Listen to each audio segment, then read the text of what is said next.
Hello there. Well, it has been some time since my last episode. As you might have heard, I've had an injury of my left hand. It's slowly recovering and I can ride a bike again, but it's not 100% recovered yet. So I'm still reluctant to do any tricks on the bike or also working on bikes, as now I've learned even more that, for example, loosening or tightening stuff on a bicycle can put quite some strain on your hands or fingers.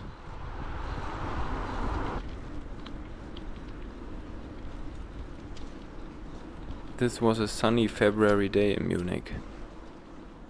I took the chance to record a city ride for you on my 1989 Koga Miata Terra Runner.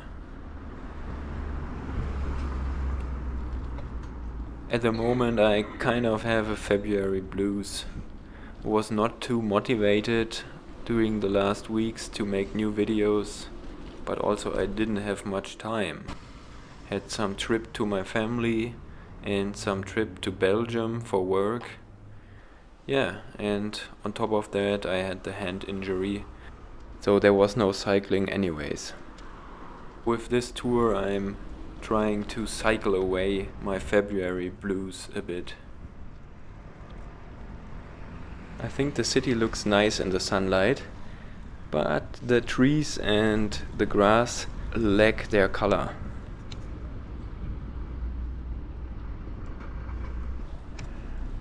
What have I been doing instead of cycling and working on bikes? Well, one thing was watching other YouTubers' videos about working on bikes and cycling. And I have to say, I am happy that there are so many nice videos and also new channels popping up. I've linked some of the ones I enjoy the most on my own channel, so check them out if you want. And if you like, let me know in the comments who are your favorite cycling YouTubers.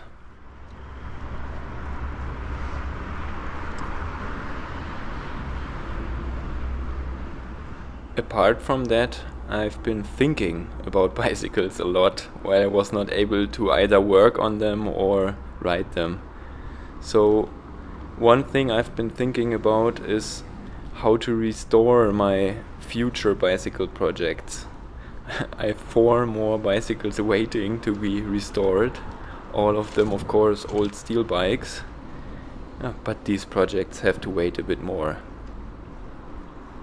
3 of these bikes were for free, and I would have liked to participate in the cheap bike build of 2026 with one of these bikes.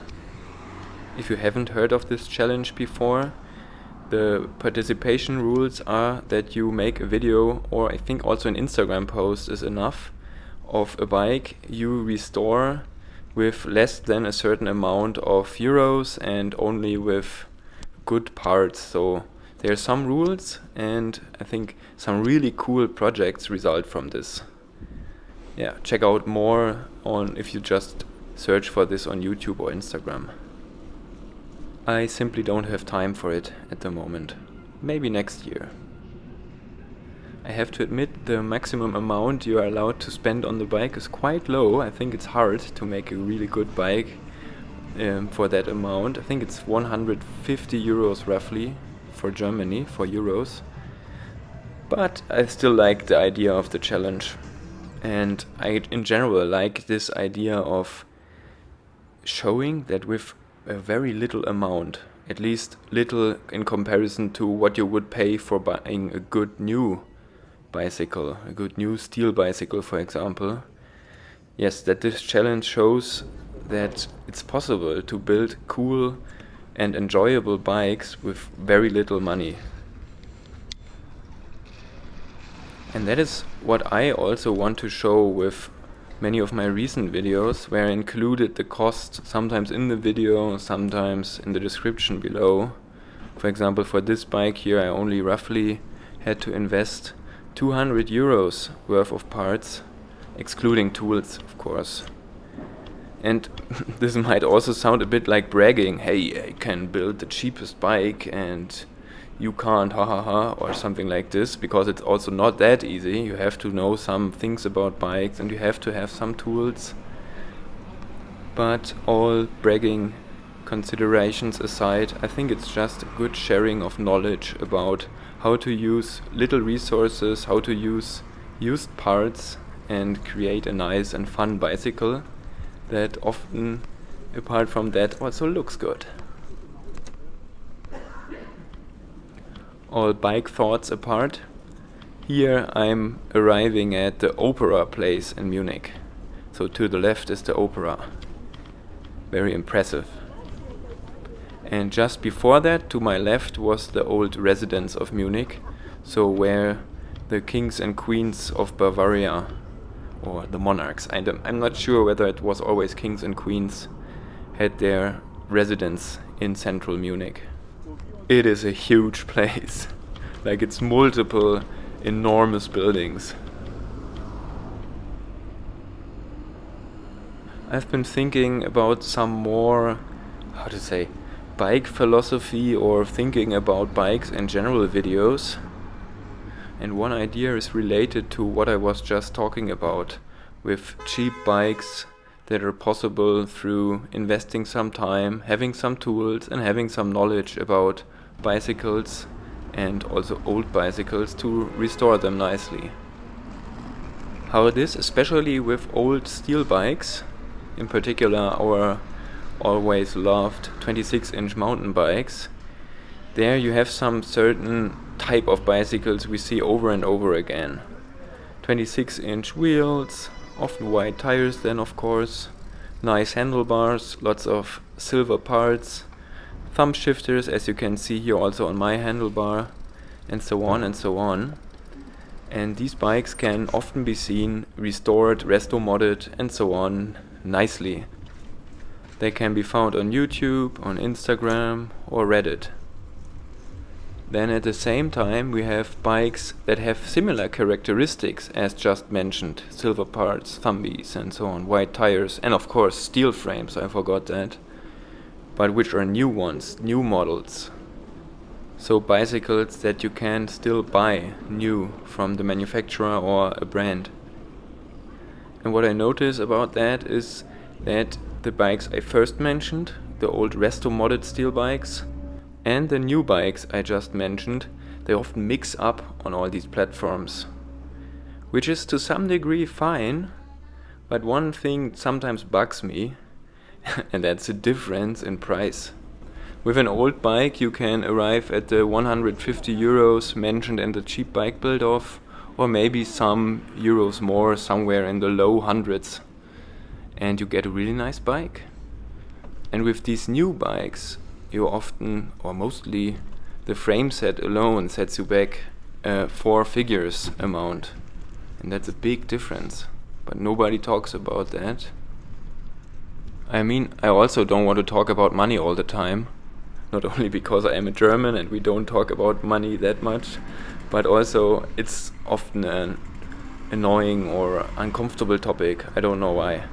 But I can't fail to notice that I see that these two groups of bikes often get mixed up, and the resto-modded bikes can be enormously cheap and thus also affordable, available, and easy to get also for people that don't have that much money. And I'm not talking only about students, or also in general, also with the risks of having a bike stolen in mind. And this is just my observation, and maybe you get mad about this observation now and write in the comments, hey, these new brands, they bring so much innovation also, they make things differently. Of course, they do. And there are people behind these brands that sell bicycles or frames that live off of this, of course. I don't want to talk badly about this. I just thought about this a lot because I noticed that mostly on Instagram I was presented with this mix of these two groups of bikes all the time, and at some point I noticed that something bugs me, and I think in the end it was that there often were these very shiny new awesome bikes maxed out in a way, and I was like, damn, my bikes suck against these. So this typical comparison you often have on social media. You think what you have is worse than what you're presented with. And then I at some point noticed, well, yeah, but this is a brand new bike with a ton of nice parts that probably also cost a higher 4 figures amount. But that's rarely talked about. So I just wanted to share this thought with you. Maybe you have a similar feeling, and yeah, it would be interesting to know in the comments if you have ever thought about this, and if you also see this bubblification of the two groups of bikes. Well, now I have talked a lot about this topic. I just wanted to share with you my basic thought. Yeah, but this thought was not that easy to share. I had to elaborate a bit. And just a disclaimer in the end here. I don't have a problem with you maxing out your awesome steel bike from a trendy brand. Just do it and have your fun with it. I've done it with my Surly Bridge Club. I think there are 3,000 to 4,000 euros in it with the roll-off speed hub, Son, and so on and so on. And I've shared with you in my quite old video already, the More is More bike, that this doesn't only have positive sides to it. So that's all thoughts that go into what I've just been talking about. Yeah, thank you if you're still with me at this point, and with me also enjoying this February scenery here. I think I didn't really have a February blues. I just missed cycling. So here we have just taken a trip at the side of the river Isar, and I'm going through the district of Auheidhausen back to my home district of Obergiesing. Then I picked up a package for me and somewhat missing a rack or a basket on this bike.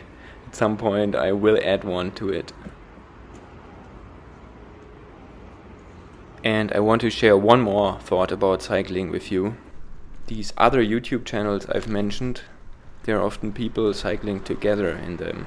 And I've noticed when watching them and also kind of comparing my own videos to them, that I'm always cycling alone, or mostly. Sometimes my girlfriend has been with me. And I think that's totally fine. And sometimes it's the best because you don't have to arrange anything with anyone and just go cycling. But the same as with running, for example, being together, so much more fun. So that's why I want to reintroduce my shared MTB rides. And I will let you know on Instagram and here on my YouTube channel when the next ride will take place. I think the first somewhere in March. I also wanted to join Guten Biken with their Brother in the Wild shared ride and camp out, but unfortunately I don't have time that weekend. Alright, and now closing with some shoutouts. Shout out to Adrian, Pauline, Claudia, thanks for the selfie, and all the other people I've met just these days and told my channel about. Shout out also to Felix, sorry that I was so busy all the time recently. And yeah, shout out to all of you. Thanks for watching and bye bye.